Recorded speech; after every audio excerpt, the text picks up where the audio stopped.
Une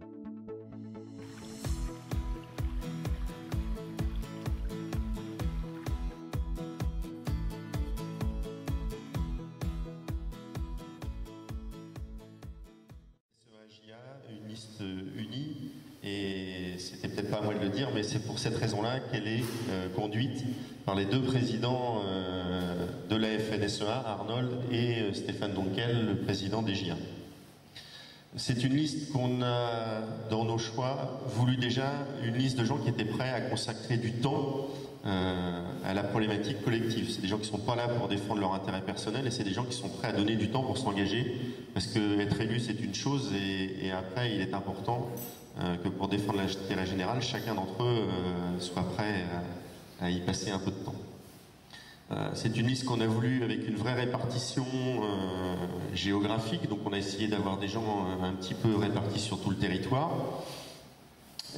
C'est une liste qu'on a voulu aussi représentative de l'agriculture du département.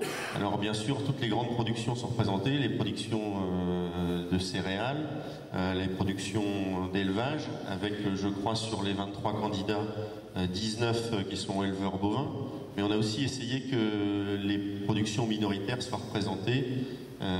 Vous avez par exemple Guy Bouquet qui est producteur en arboriculture, vous avez Caroline Leroiget qui est éleveuse de chevaux, vous avez Laurence Sellos qui est parmi nous, qui se présentera après, qui est éleveuse en poules pondeuses, Arnold qui fait de la volaille en vente directe. Voilà, on a vraiment essayé que toutes les productions soient représentées de manière à ce que quand la Chambre d'agriculture prendra des positions, elles soient bien représentatives de tout le monde. Vraiment, je pars le cœur léger.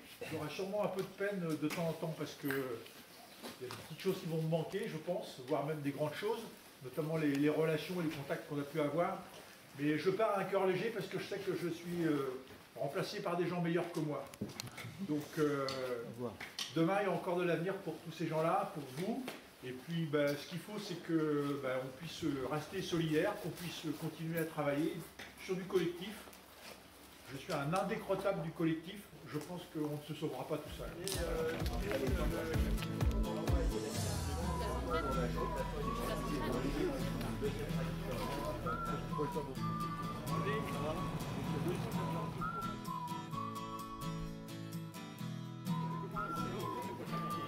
Bien.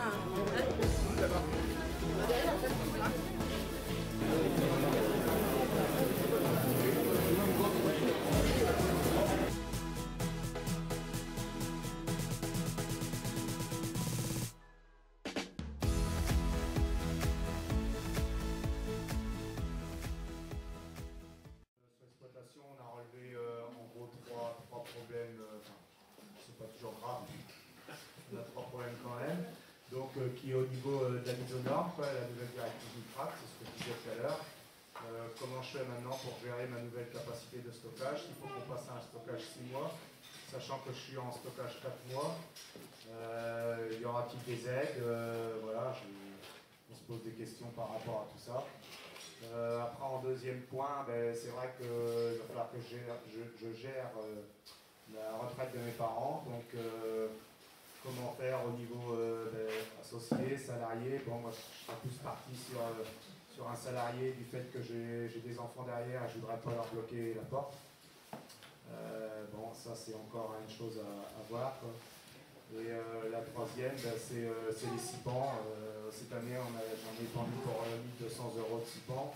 Rien à lever, ça ne servira à rien. Donc, et je ne compte pas le travail. Donc, bon, qu'est-ce qu'on fait par rapport à ça aussi? Il y aura des années où, en fin de compte, ça ne peut pas marcher. Voilà. Pour du colza, on a la chance d'avoir dans le département deux usines de trituration.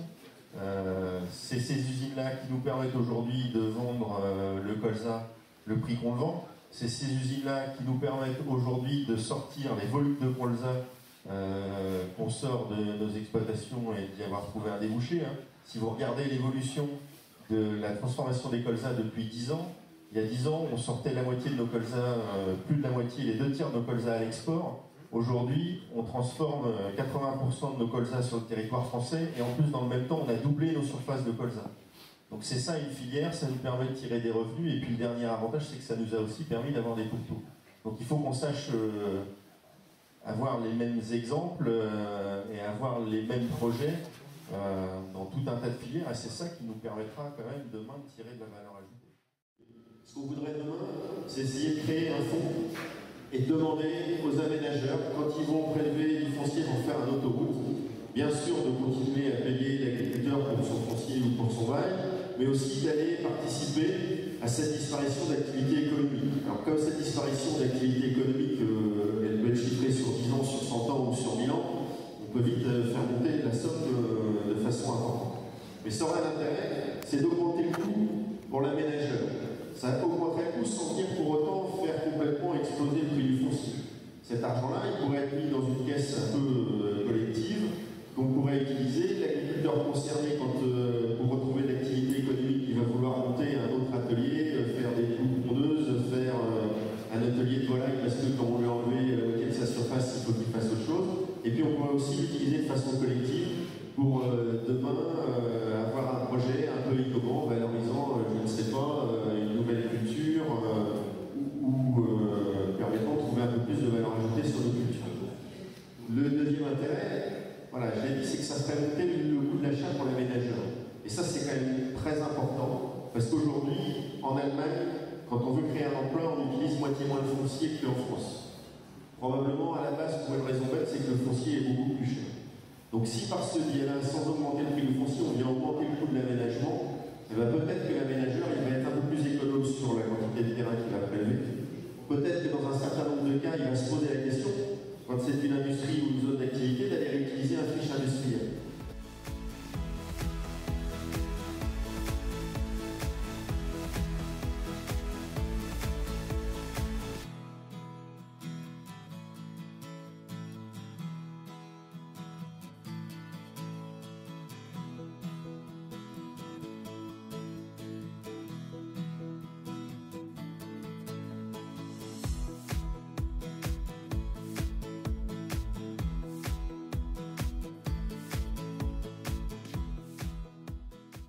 L'intérêt de l'accompagnement, c'est que les jeunes soient armés pour faire ces choix-là.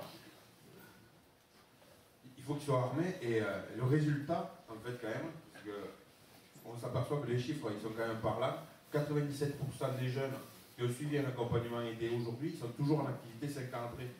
80% des jeunes sont toujours en activité dans ceux qui ne sont pas aidés. Donc il y a quand même une variation de 17% de différence. Donc je veux dire, on a quand même un accompagnement aujourd'hui qui est pertinent.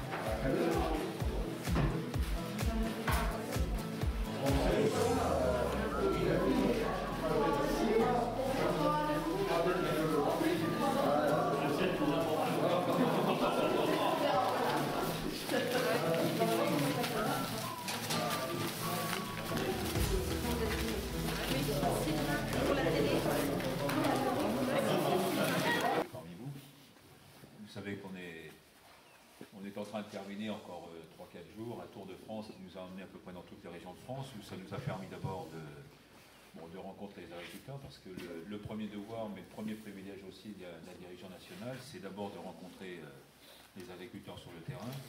Je veux dire qu'on en a vu beaucoup, parce que dans toutes les réunions, dans tous les meetings, à part 2-3 exceptions, mais pour des circonstances parfois très, très locales, on a vraiment rencontré beaucoup d'agriculteurs. Je pense qu'on aura rencontré sans doute, avec les membres du bureau, pas loin de 50 000 agriculteurs sur 3 semaines, ce qui est quand même pas mal.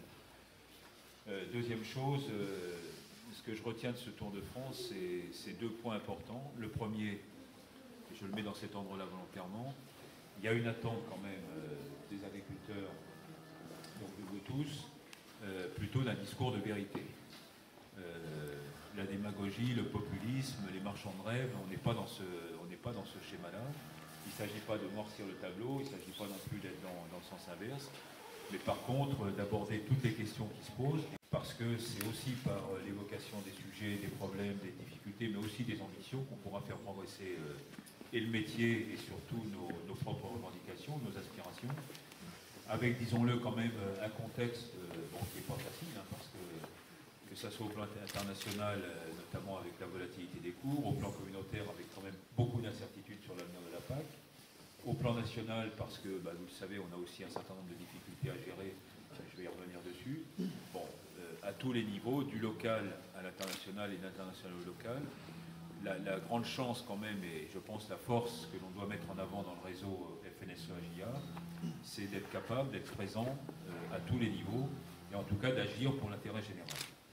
La deuxième chose que je retiens de ce Tour de France, et ça conforte le premier point, c'est que finalement, ce n'est pas une découverte en soi, mais je pense que nous avons intérêt à revendiquer une agriculture française qui est une agriculture diverse.